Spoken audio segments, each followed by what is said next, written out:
Hello friends, welcome to flourish learning. शिक्षणाने माणूस समृद्ध होतो. चला तर मग आज आपण इयत्ता 9वीचा गणित भाग 1 मधील पाठ 3 बहुपदी शिकूयात, समजून घेऊयात आणि समृद्ध होऊयात.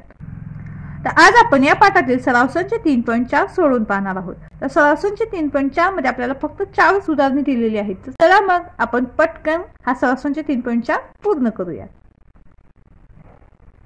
तर सराव संच 3.4 मधील पहिलं उदाहरण आहे, x बरोबर 0 असताना x वर्ग वजा 5x अधिक 5 या बहुपदीची आपल्याला किंमत काढायची आहे. म्हणून आता ते काय होईल, p ऑफ x बरोबर काय आहे, तर ही आपली दिलेली बहुपदी आहे. काय बहुपदी, x वर्ग वजा 5x अधिक 5. तर x बरोबर 0 ही किंमत ठेवून ही बहुपदी आपल्याला इथे सोडवायची आहे. तर x ची किंमत आपल्याला 0 दिलेली आहे.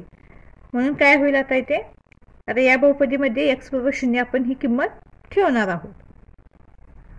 तर या बहुपदीमध्ये x बरोबर 0 ठेवून काय होईल, आता p ऑफ x म्हणजेच काय, p ऑफ 0. कारण x बरोबर 0 दिलेले आहे आपल्याला. बरोबर x चा वर्ग म्हणजेच काय, 0 चा वर्ग वजा 5 गुणिले x म्हणजेच काय होईल, 5 गुणिले 0 अधिक 5. म्हणून p ऑफ 0 बरोबर काय होईल, 0 चा वर्ग 0 येईल वजा 5 गुणिले 0 0च मिळेल. कारण कोणत्याही संख्येला आपण 0 ने गुणल्यानंतर उत्तर आपल्याला 0च मिळतं. हा भागाकारचा नियम आपल्याला माहिती आहे. अधिक 5. आता या शून्यांच्यामुळे काही फरक पडणार आहे का, तर नाही. म्हणून काय होईल, उत्तर आपलं p ऑफ 0 बरोबर फक्त 5 मिळेल. तर आपलं इथं पहिलं उदाहरण सोडून पूर्ण झालेलं आहे. पहा किती सहजपणे आणि किती सोप्या पद्धतीने आपण ते पूर्ण केलेलं आहे. यानंतर दुसरं उदाहरण आहे, जर p ऑफ y बरोबर y वर्ग वजा 3 करणी चिन्हात 2y अधिक 1 तर p ऑफ 3 करणी चिन्हात 2 काढ. तर आपल्याला लिहिलेली बहुपदी py बरोबर y वर्ग वजा 3 करणी चिन्हात 2y अधिक 1 ही आपण ते लिहून घेतलेली आहे. आपल्याला काय करायला सांगितलेलं आहे, तर p कंसामध्ये 3 करणी चिन्हात 2 कंस पूर्ण हे आपल्याला काढायचं आहे. म्हणून या बहुपदीमध्ये y बरोबर 3 करणी चिन्हात 2 ठेवून आपण काय करूयात, हे उदाहरण सोडवूयात. म्हणून काय होईल, आता py म्हणजेच काय, p ऑफ y म्हणजे y आपण काय ठेवणार आहोत, 3 करणी चिन्हात 2. म्हणून काय होणार, ते p ऑफ 3 करणी चिन्हात 2 बरोबर, आता हे काय y वर्ग म्हणजेच काय, कंसामध्ये 3 करणी चिन्हात 2 कंसाचा वर्ग वजा 3 करणी चिन्हात 2 आणि तर y ची आपण ही किंमत ठेवणार आहोत. म्हणजेच काय, यांच्या दोन्हीमध्ये काय होणार, गुणाकार होणार. पुन्हा काय होईल, 3 करणी 2 आणि हे अधिक 1 आहेत तसे. बरोबर, आता काय होईल, 3 चा वर्ग होईल, 3 चा वर्ग 9 आणि हे करणी 2 आहे त्याचा पण वर्ग होईल. म्हणजे काय होईल, हे वर्ग चिन्ह याचं निघून जाईल, करणी चिन्ह निघून जाईल आणि फक्त आपल्याला काय मिळेल, 2. म्हणजेच काय, 9 गुणिले 2 वजा, आता इथे काय होईल पहा, ह्या 3चा आणि 3चा गुणाकार करूयात. काय होईल, इथे सुद्धा 3 त्रिक 9 होईल आणि करणी चिन्हात 2 गुणिले करणी चिन्हात 2 म्हणजेच काय, 2 गुणिले 2 4 होतील, पण करणी चिन्हात 4 येतील. ते मग 4चं वर्गमूळ काय येतं, 2. म्हणून पुन्हा काय होईल, इथे फक्त 2 घेऊयात अधिक 1. इथे तुमच्या लक्षात आलं का, करणी चिन्हात 2चा वर्ग म्हणजेच काय, ते मी तुम्हाला बाजूला करून दाखवते, 2 गुणिले 2 असं होणार. हा पण गुणाकार तसाच आहे आणि याचा वर्ग म्हणजे पण असाच गुणाकार होणार. म्हणजेच काय होणार, तर करणी चिन्हात 2 गुणिले 2 म्हणजेच काय, करणी चिन्हात 4. आता हे करणी चिन्हात 4 आलेलं आहे, म्हणजे याचा आपण जर वर्गमूळ घेतलं तर आपल्याला काय मिळणार, ते 2 मिळणार. लक्षात आलं, तर हे अशा पद्धतीने इथं 2 आपण घेतलेला आहे. आता इथे काय होणार, यांचा गुणाकार होईल, 9 दुनी 18. इथे सुद्धा काय होईल, वजा चिन्ह आहे तसं, 9 दुनी 18 आणि हे अधिक 1. आता 18 वजा 18 काय होईल, 0 आणि हे अधिक 1. म्हणजेच काय होईल, 0 लिहायला पाहिजे काय, नाही. म्हणजे काय ना, उत्तर याचं 1. म्हणून p ऑफ 3 करणी 2 बरोबर काय आलं, उत्तर 1. तर दुसरं उदाहरण सुद्धा इथं आपलं पूर्ण झालेलं आहे. यानंतर तिसरं उदाहरण आहे, जर p ऑफ m बरोबर m चा घातांक 3 अधिक 2m वर्ग वजा m अधिक 10 तर p ऑफ a अधिक p ऑफ वजा a बरोबर किती. तर आपल्याला तर p ऑफ m दिलेला आहे आणि p ऑफ a अधिक p ऑफ वजा a याची आपल्याला इथे किंमत काढायची आहे. तर इथे काय होईल पहा, तर आपण काय करूयात आधी पी ऑफ ए लिहूयात. तर पी ऑफ ए म्हणजेच काय होतील एमच्या जागी आपण ते ए लिहिणार आहोत.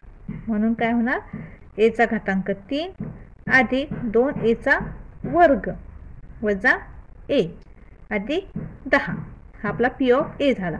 आता पी ऑफ ऋण ए घेऊयात.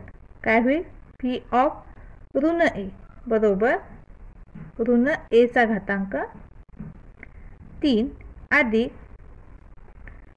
2 ऋण एचा वर्ग वजा ऋण ए अधिक 10.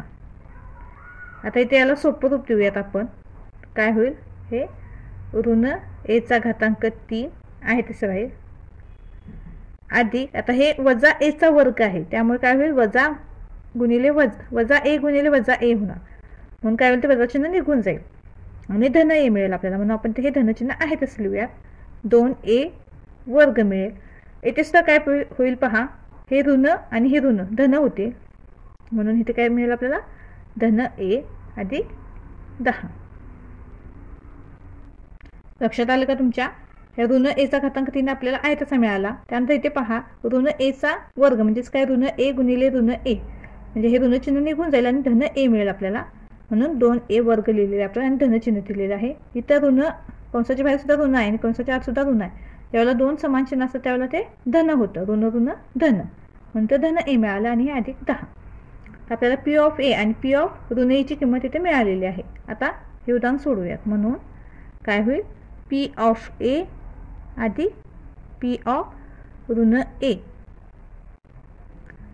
बरोबर काय करूयात आपण ते हे दोन्ही किमती ते घेऊन घेऊयात. पी ऑफ एची किंमत काय मिळाली आपल्याला एचा घातांक 3 अधिक 2a वर्ग वजा ए अधिक 10 अधिक आता ही किंमत जी आहे ती आपण ते कंसामध्ये लिहूयात कारण याला ऋण चिन्ह आहे ते समोर. म्हणून ऋण एचा घातांक 3 अधिक 2a वर्ग अधिक ए अधिक 10 कंस पूर्ण बरोबर. आता इथे काय होईल एचा घातांक 3 अधिक 2a वर्ग वजा ए अधिक 10 हे आहे तशी राहील. आता इथे काय होईल पहा हे अधिक आहे आणि इथं वजा आहे म्हणून काय होईल अधिक वजा वजा होईल. वजा एचा घातांक 3 अधिक 2a वर्ग अधिक ए अधिक 10 पुढील चिन्ह आहे तशी राहतील कारण इथे अधिक असल्यामुळे आणि इथे सुद्धा अधिकच आहे त्यामुळे पुढचे चिन्ह धन आहे तशी राहतील बरोबर. आता इथे पहा काय होईल तर समान घातांक असणारी आणि समान चले असणारी पदे एकमेकांना निघून जातील. तर धन एचा घातांक 3 आहे तर ऋण एचा घातांक 3 आहे म्हणजे हे एकमेकांना काय होतील निघून जातील. यानंतर 2a वर्ग अधिक 2a वर्ग दोन्हींना धन चिन्ह आहे तर त्यांची काय होईल बेरीज होईल. तर काय मिळेल आपल्याला तर 4a वर्ग. यानंतर ऋण ए आणि धन ए हे सुद्धा काय होतील एकमेकांना निघून जातील पहा. यानंतर अधिक 10 आणि अधिक 10 म्हणजेच काय होईल यांची बेरीज होईल अधिक 20.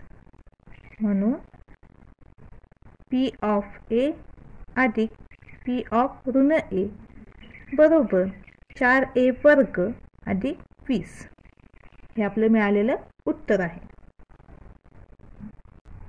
यानंतर पुढील उदाहरण आहे जर पी वाय बरोबर 2y घातांक 3 वजा 6y वर्ग वजा 5y अधिक 7 तर पी ऑफ 2 काढा.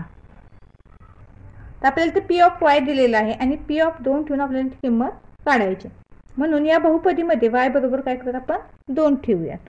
म्हणून पी ऑफ 2 बरोबर 2 गुणिले 2चा घातांक 3 वजा 6 गुणिले 2चा वर्ग